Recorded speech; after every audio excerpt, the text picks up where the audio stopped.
I'm just overwhelmed. I don't know where to begin. To begin with, I feel at home for two reasons. I always felt at home in an academic environment. I always felt this is where I belong to. And being in that environment again makes me feel the feeling of being at home. Second reason that I feel at home, because Peking University is my home.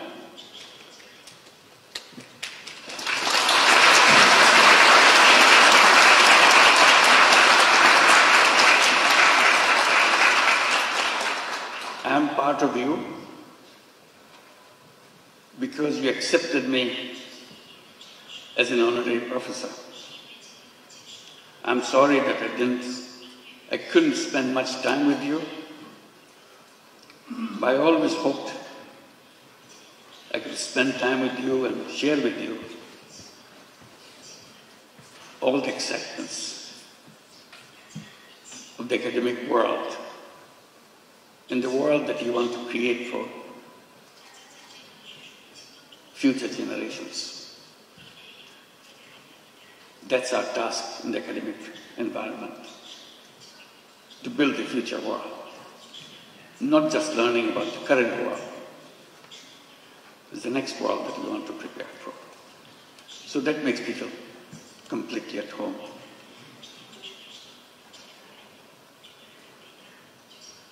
Your Excellency, Hu Guangchai, and Mr. Kong Chuan, esteemed deans and faculty members, distinguished dignitaries, officials and guests, and my dear, dear students, ladies and gentlemen.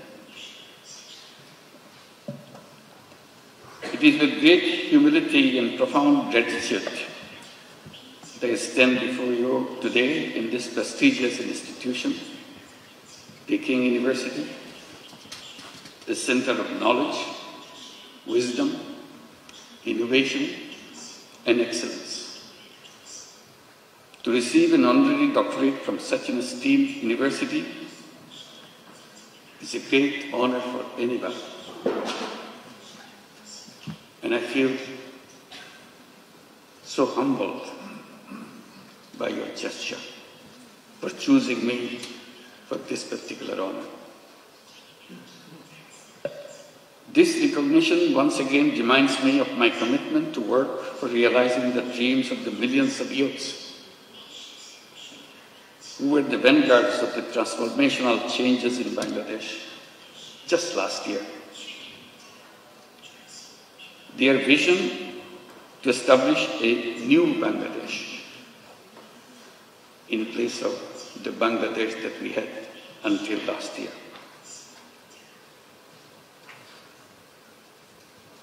A new Bangladesh which will be free from poverty, hunger, unemployment, and destitution. Ladies and gentlemen, and my young friends, to translate this vision into reality, we are embarked on a series of reforms to make governance transparent and democratic, to ensure economic policies which are inclusive, and to guarantee that every individual has equal opportunity to flourish. Our reform initiatives are at the top of our priority. Our goal is definite. Our work plan is exhaustive. For building a stronger and more resilient Bangladesh, we emphasize economic transformation through entrepreneurship, greater investment in education and technology, and a stronger international cooperation. Distinguished guests, I have a deep and personal attachment with Peking University. Back in October 2006, I had the opportunity to be appointed as the honorary professor. To me, today's conferment is more than a personal honor. I see this as a recognition, as an acknowledgement of the resilience and courage and determination of the people, especially millions of women and young entrepreneurs who continue to prove that no challenge is too big when they are given the right opportunities to develop and break the shackles of poverty and marginalization. Throughout my journey, from being an economist to founding Grameen Bank, from pioneer microfinance to advocating social business, my core belief has remained the same. People are not poor because they lack of skill or ambition. They are poor because the economic system has never given them a fair chance. So poverty is not because of the something lacking in the person. It's not their fault. It's the fault of the system that we built for ourselves. That causes poverty. That causes all the problems for human beings by wrong thinking. And I blame myself for being part of that institution, academic institution, where we pass on this wrong knowledge to the next generation. So I plead guilty that we have not been able to change those ideas, wrong ideas, which make people suffer. So my struggle has always been to go back, to find out the faults in the system that we promote, we teach the young generation, so that we do not repeat the same thing for the next generation.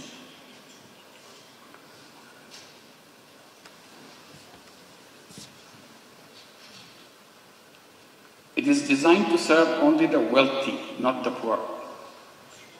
That realization led me to create an alternative, one where even the poorest individuals could access the services of the institutions which are created for people. I've been promoting the idea to let the young people come to the universities, get good degrees from good institutions, and then go to the job market to become job seekers. I have been telling that this is a wrong idea. Human beings are not born to become job seekers. Job is a wrong idea. Human beings are creative beings. They enjoy doing creative things. Job is a negation of creativity. Job forces you to do things what your supervisors want you to do. Job is a continuation of the tradition of slavery. Human beings are not fit for slavery.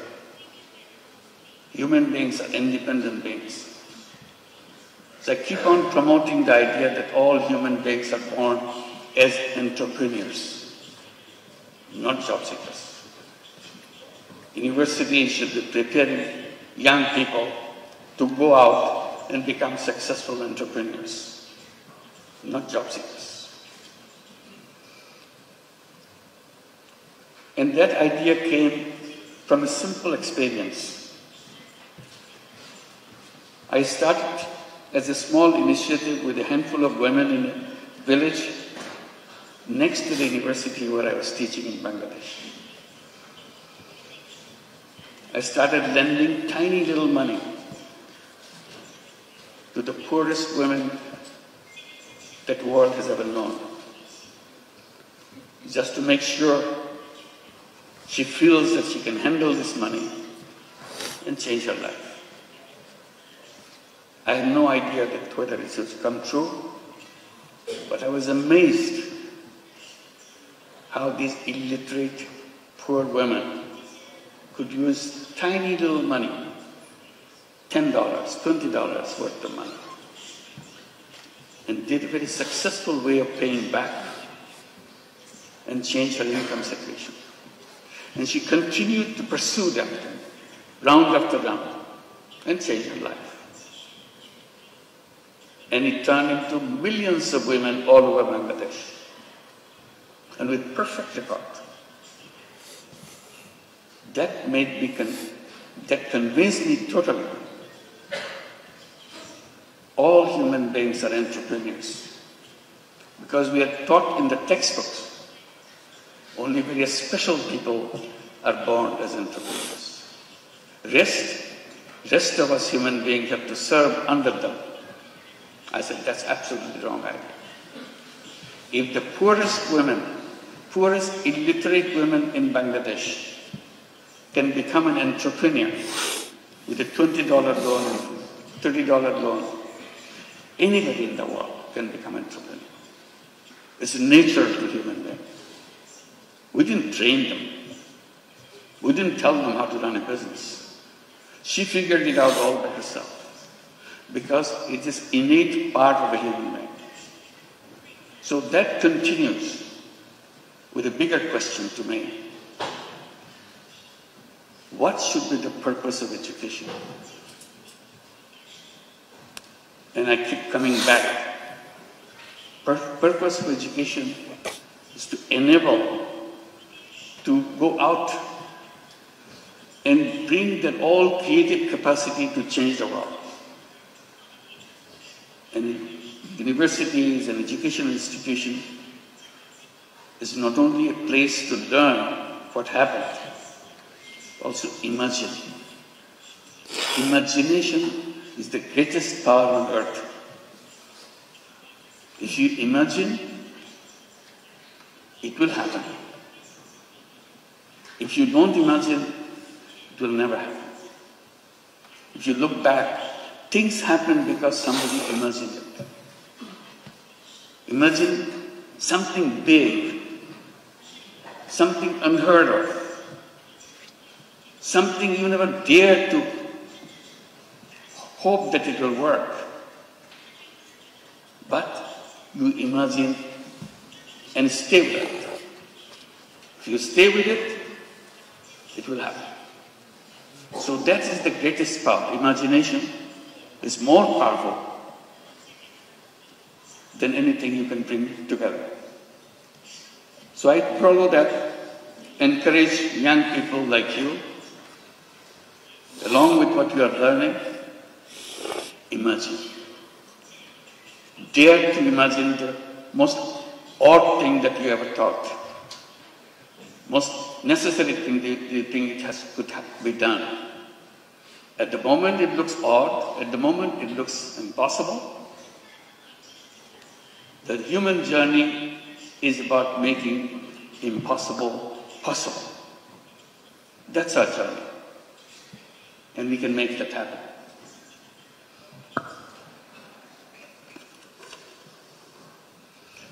Then I came to my other point. Why the way we do things followed by something that we are not sure of? This civilization that we are passing through, will it help us to overcome the problems that we face? Problem of environmental crisis, problems of extreme wealth concentration, problem of massive unemployment, My answer was always no. This civilization will continue to make it worse and worse. I even dare to say this is a self-destructive civilization. We have no scapegoat. We have to build a new civilization as soon as possible. Abandon the civilization that we are passing through and move on to create a new civilization. And I asked myself, what will be the feature of that civilization? The answer to me is very clear. That civilization must know that there is no environmental hazard left anymore. And that can be done with just creating a financial system, creating an economic system which doesn't depend on creating carbon emission. Carbon emission is going to kill us, so we have to get rid of carbon emission. We have to make sure there is no wealth concentration. We have to make sure there is no unemployment. So I come up with a simple formula by saying we have to create a civilization of 3 zeros. 0 net carbon emission, 0 wealth concentration, and 0 unemployment. Sounds very reasonable, but to work it out, you have to abandon the old thinking process. You have to create a world where each human being will be given an opportunity not only to express his selfish interest, also selfless interest, and create not only money-making business, create business to solve problems without any intention of making money yourself. We call it social business. So we have a series of ideas how to create this new civilization. And now I pass it on to the young people between age of 12 to 35 to create what we call 3-0 clubs. 5 young people get together, create a small, tiny club, 3-0 club. What do? Each person, each member of that club commits to undertake a new journey of life. I shall not contribute to global warming myself. I'm not saying the whole world should do that. I'm saying to myself, I do not want to contribute to carbon emission. How? If I do it now, 7 days a week, I promise to do it 6 days a week. If I achieve 6 days a week, I want to do it 5 days a week. If I achieve 5 days a week, gradually 2 days a week, 1 day a week, and nothing. So I become a 3-0 person. Idea is if I can become a 3-0 person, you can become a 3-0 person, world would be a 3-0 world. That's a simple idea. And I'm amazed by the response I get from the young people all around the world. They keep on adding numbers, 3-0 clubs. I hope you'll consider examining whether you would like to form your 3-0 club and create a new civilization, which you'll be proud of. This is an imagination, but the imagination is where the journey begins. Let's begin the journey. Thank you very much. Remittance যোদ্ধাদের ঢাকায় বিশেষ ছাড়ে ready flat দিচ্ছে শতভাগ বিশ্বস্ত ও নির্ভরযোগ্য প্রতিষ্ঠান প্রবাসীর সিটি।